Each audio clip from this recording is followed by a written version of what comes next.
ಅಲ್ವಾ? 7 ತಿಂಗಳಿಗೆ 8 ತಿಂಗಳಿಗೆ ಬೇರೆ ಬೇರೆ ಕಾಂಪ್ಲಿಕೇಶನ್ಸ್ ಇಂದಾಗಿ ಬೇಜಾನ್ ಮಕ್ಕಳು ಹುಡ್ತಾರೆ. ನಿನಗೆ ಅದ್ರ ಬಗ್ಗೆ ನಾಲೆಜ್ ಇಲ್ಲ ಅಂದ್ರೆ ಹೋಗಿ ಯಾವ್ದಾದ್ರು ಡಾಕ್ಟರ್ ಹತ್ರ ಕೇಳ್ಕೊಂಡು ಎಜುಕೇಟ್ ಆಗು. ಈ ತರ ಬೇಸ್ ಇಲ್ದಿರೋ ಲಾಜಿಕ್ ಎಲ್ಲ ಮಾತಾಡ್ಕೊಂಡು ನಿನ್ ತಲೆಗೆ ಹುಳ ಬಿಟ್ಕೊಂಡು ನನ್ ತಲೆನೂ ಕೆಡಿಸ್ಬೇಡ.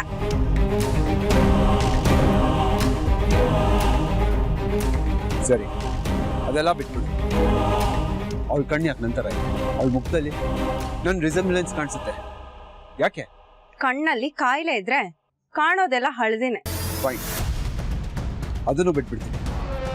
ಆದರೆ ರಿಯಾಗೆ ನಾನಂದ್ರೆ ಇಷ್ಟ. ನನ್ನ ಕೈಂಡ್ ಆಫ್ ಮ್ಯೂಸಿಕ್ ಇಷ್ಟ. ಅವ್ರಿಗೆ ನಂತರ ಡ್ರೆಸ್ ಮಾಡೋದಕ್ಕಿಷ್ಟ, ನಂತರ ಹೇರ್ ಸ್ಟೈಲ್ ಮಾಡೋದಕ್ಕಿಷ್ಟ, ನಂತರ ಟ್ಯಾಟೂ ಹಾಕ್ಸ್ಕೊಳೋದಕ್ಕೂ ಆಸೆ ಪಡ್ತಾಳೆ. ಇದೆಲ್ಲ ಯಾಕೆ? ಕಣ್ಣಿಗೆ ಗೊತ್ತಾಗದೆ ಇರೋದು ಕಳ್ಳಿಗೆ ಗೊತ್ತಾಗತ್ತೆ ಅನ್ನೋದು ನಿಜ ಚಿನ್ನಿ. ನನಗೆಲ್ಲ ಗೊತ್ತಾಗ್ತದೆ. ರಿಯಾ ನನ್ನ ಮಗಳೇ. ನಾನ್ಸೆನ್ಸ್. ನೀನ್ ಮಾತಾಡ್ತಿರೋ ಚೈಲ್ಡಿಶ್ ಮಾತುಗಳಿಗೆ ನನ್ ಪಾದದಿಂದ ಕೋಪ ಉಕ್ಕಿ ಹರಿತಾ ಇದೆ. ರಿಯಾಗೂ ನಿನಗೂ ಯಾವುದೇ ತರದ ಸಂಬಂಧ ಇಲ್ಲ. ಅವಳು ಸಂಗಮ್ ಸಾತ್ನೂರ್ ಮಗಳು. ಪುಟ್ಟ ಮಕ್ಕಳ ಮುಖ ನೋಡಿ ಕಣ್ ಹಾಗಿದೆ ಬಾಯ್ ಹೀಗಿದೆ ಅಂತ ಕಂಪೇರ್ ಮಾಡೋದೇ ಫೂಲಿಶ್ನೆಸ್.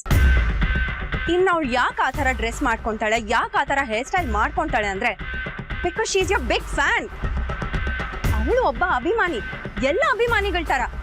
ಅವಳು ಹೀರೋನ ಫಾಲೋ ಮಾಡಕ್ಕೆ ಟ್ರೈ ಮಾಡ್ತಾ ಇದ್ದಾಳೆ, ದಾಟ್ಸ್ ಆಲ್. ಈಗ ಲಚ್ಚಿಗೆ ಸಂಗಮ್ ಅಂದ್ರೆ ಇಷ್ಟ.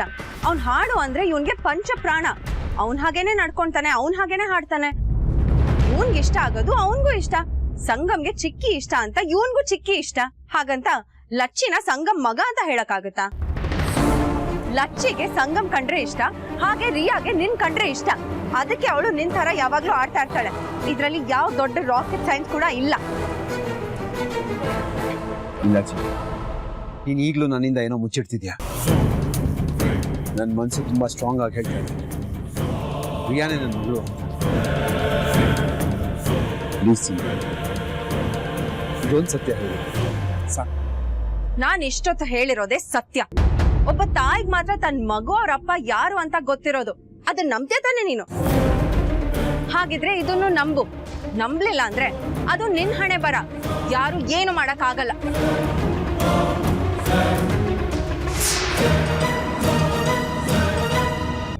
ನೋಡತ್ತೆ, ನಾನ್ ಚಿಕ್ಕೋಳು ಅಂತ ನಂಗೇನೇನೋ ಹೇಳಿ ಯಾಮಸಕ್ ನೋಡ್ಬೇಡ.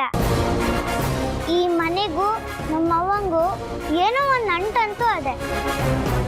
ಬರೀ ನಂಟಂತೂ ಅಲ್ಲ, ಯಾವ್ದೋ ದೊಡ್ಡ ವಿಷಯವೇ ಈ ಮನೆಯವ್ರ ಜೊತೆ ತಳ್ಕಾಕೊಂಡದೆ. ಅದಕ್ಕೆ ತಿರ್ಗಿ ತಿರ್ಗಿ ನಮ್ಮ ಅವ್ವನ ಹೆಸರು ಹೇಳ್ತಾರೆ. ಗೋಪಾಲ್ ಮಾಮಂತ ಹೋಗಿ ಸತ್ಯ ಹೇಳು ಅಂತಾರೆ. ಇವ್ರಿಗೆ ಅದ್ ಯಾವ ಸತ್ಯ ಬೇಕು? ಮಾಮನ್ಗೆ ಏನ್ ಗೊತ್ತದೆ?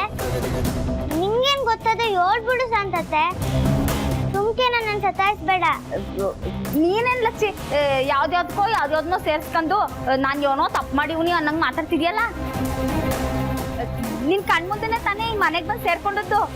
ಇನ್ ಯಾವ ಸತ್ಯ ಗೊತ್ತಿರ್ತದ ನನ್ಗೆ? ನಾ ನಂಬಕ್ಕಿಲ್ಲ. ಎಲ್ಲ ಗೊತ್ತಿರೋದ್ ನಿಂಗೇನಯ್ಯ. ನೀನ್ ಈ ಮನೆಗ್ ಬಂದ್ ಸೇರ್ದಾಗಿಂದೆ ನಮ್ಮ ಅವ್ವನ ಹೆಸರನ್ನ ಈ ಮನೆ ಜನರೆಲ್ಲ ಮಾತಾಡಕ್ ಶುರು ಮಾಡ್ಕೊಂಡಿರೋದು. ನೀನೇನೋ ಮುಟ್ಟಿರ್ತಾ ಇದೆಯೇನಂತವ, ಅದೇನು ಅಂತ ಹೇಳ್ಬಿಡು ಶಾಂತತೆ. ನೋಡು ಬಂಗಾರವೇ, ನಾ ಯೋನೇ ಮಾಡಿದ್ರು ಅದ್ ನಿಂಗ್ ಒಳ್ಳೇದ್ಕಿಲ್ಲ. ಇಷ್ಟು ಮಾತ್ರ ಹೇಳ್ಬಲ್ಲೆ. ಇದನ್ ಬಿಟ್ಟು ಇನ್ನೇನು ಕೇಳ್ಬೇಡ, ಸುಮ್ಕಿದ್ಬಿಡವ. ಯಾಕೆ ಹೇಳ್ಬಾರ್ದು?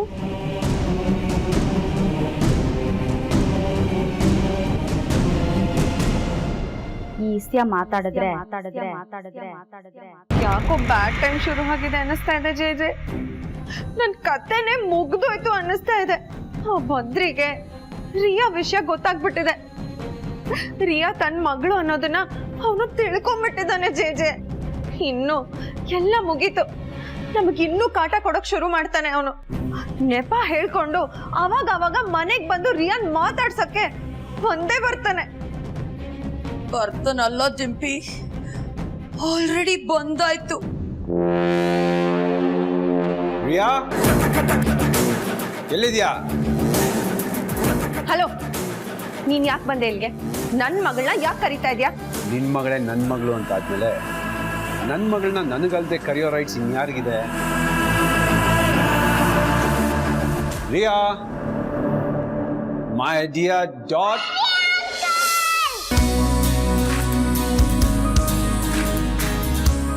Yay! How are you? I'm fine.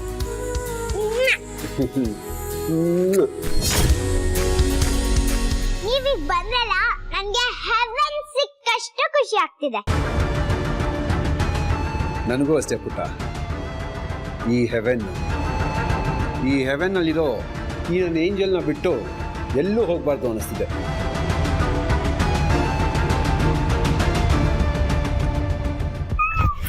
Riya, get down. This is your study time. ಹೋಗು. ಇಲ್ಲ, ನಾನು ಹೋಗಲ್ಲ. ಬದ್ರಿ ಅಂಕಲ್ ಬಂದಾಗ ಅದು ಮ್ಯೂಸಿಕಲ್ ಟೈಮ್ ಮತ್ತೆ ಫನ್ ಟೈಮ್. ನೋಡು, ನನ್ಗೆ ಇರಿಟೇಟ್ ಮಾಡ್ಬೇಡ. ಹೋಗು ಅಂದ್ರೆ ಹೋಗ್ತಾ ಇರ್ಬೇಕು.